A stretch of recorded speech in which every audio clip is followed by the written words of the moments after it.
What's up, everybody? Brothers, sisters, psychonauts, and seekers of truth. It is Ananka, and welcome to my bazaar. Today, I have a ketamine trip report for you. The title of this trip report is The Motion of Non-Motion, and was submitted to Erowid in 2011 by the user Calyptus. With all that being said, let our story begin. I think I finally understand what the Hindus meant by the motion of non-motion.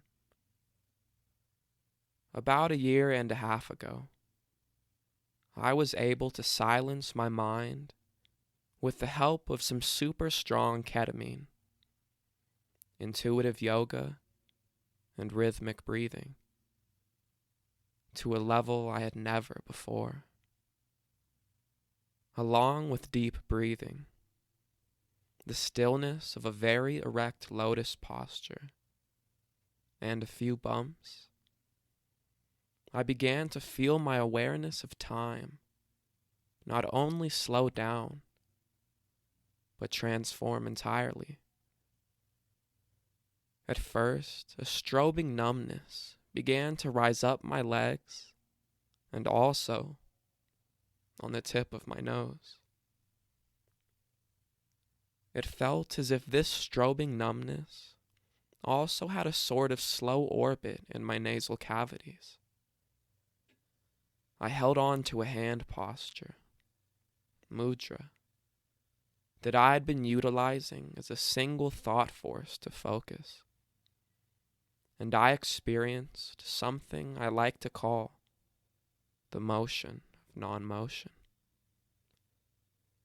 The numbness spread over my body entirely, and then after sticking with the numbness a little longer and not moving, I began to breathe in and out deeper.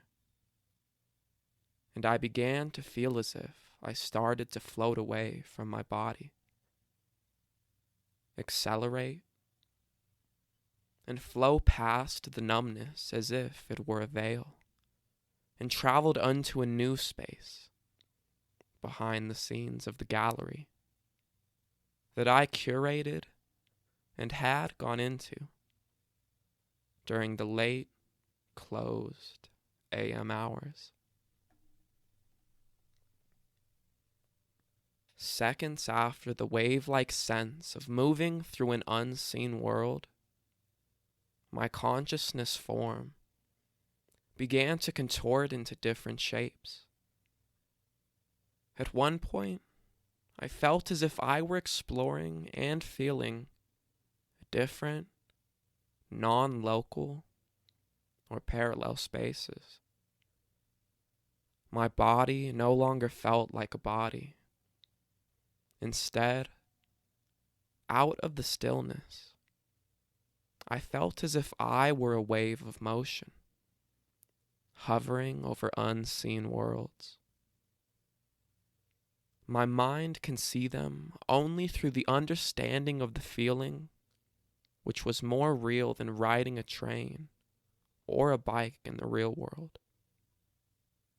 I felt shapes and saw them through the sense of touch in a similar way that if you had had your eyes closed and someone came up behind you and rubbed a cloth on your neck, your mind would jump to a visualization.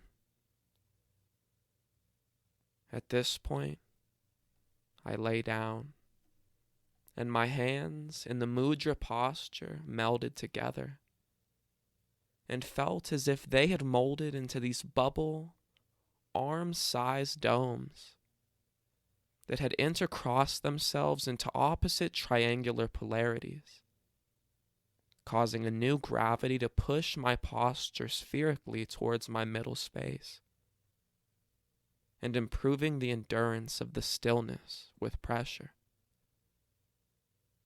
It was as if, finally, after all the chaos of living, My inner separate forces were finally a coalition force in harmony on my side, pushing all the gravities around me into a pressure that contained my posture.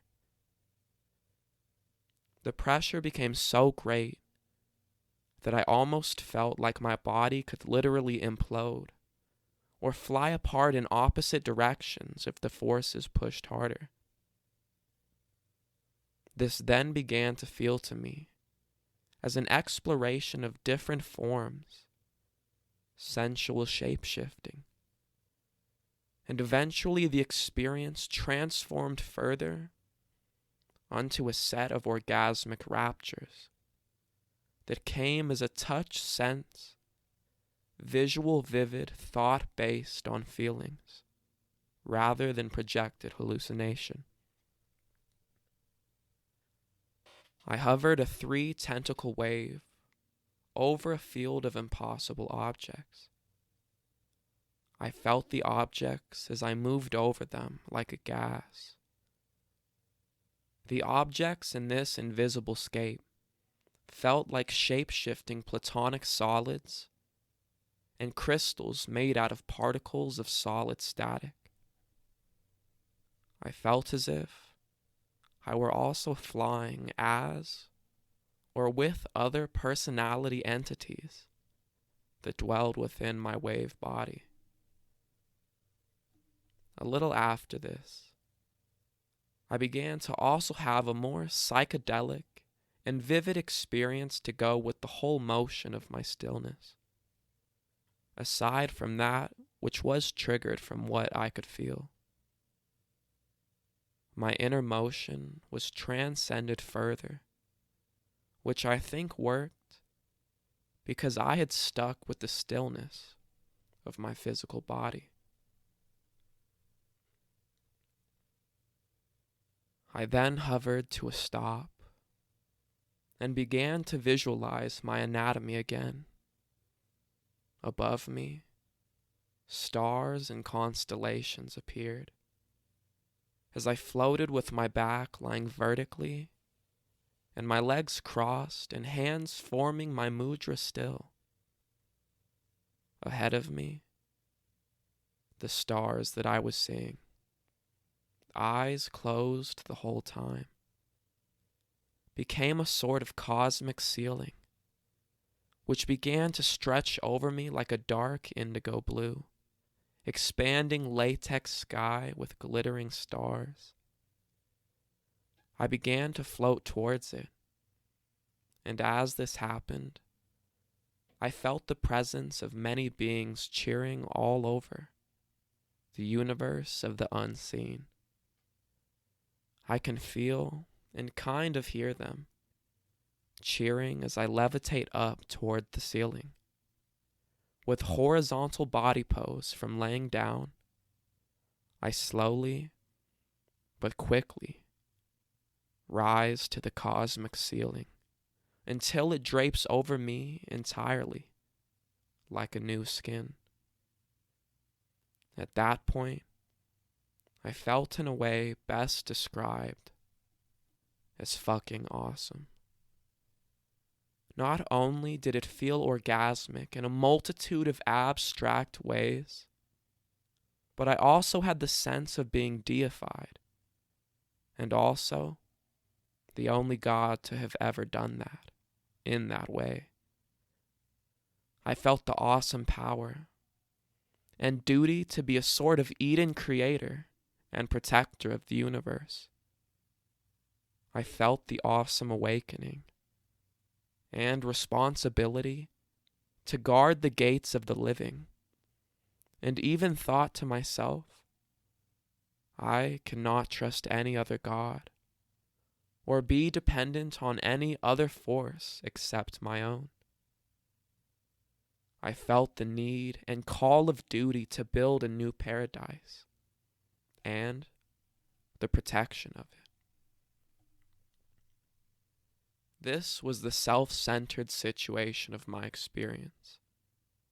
However, it came quite impersonally, in the sense that it had nothing to do with my average self, Eventually, the posture's sense on the body got so numb and shape-shifted that I felt as if my intercrossed arms and legs had molded themselves into a twistable pressure that was so different to describe that if I were to try to start to describe it, I'd sit here typing to myself for hours or possibly days, trying to figure it out exactly, how it happened exactly. But the orgasmic feeling that one gets when one ejaculates did occur on my legs and arms, and any other part that was contorted or abstracted from the pose. After a short while, I felt as if maybe I had been surfing in the orgasmic waves of the numbness for too long, and could have been cutting blood circulation in my body. I felt as if the forces within and around me tried to keep me in the stillness of my anatomical pose. But I broke out of it with a slight fear of possible bodily damage, and began to come out of the experience slowly. I consider my descriptions to be flawed by language, but close enough to describe at least some of my more cherished of these experiential moments. And the experience, though it was rich enough to fulfill my soul for many lifetimes, definitely ended with my physical bodily reminder that I had been numb for too long, lying on a cold ground, and had to come out of it for my own physical safety. After all, the gallery was freezing, and it was a cold January night. I left the gallery at almost 6 a.m., with a higher sense of cosmic confidence, as if some other past, hidden fragmentation of myself had been reunited into a higher internal strength and deification. This feeling even lingered on a social level for a few weeks after. I really think that I explored the motion of non-motion that night. The motion of non-motion was real to me, at least perceptually. I definitely wanted to explore these techniques further in the future, but the next time I attempted to do so, ketamine took me for a totally different ride, and a not so amusing one.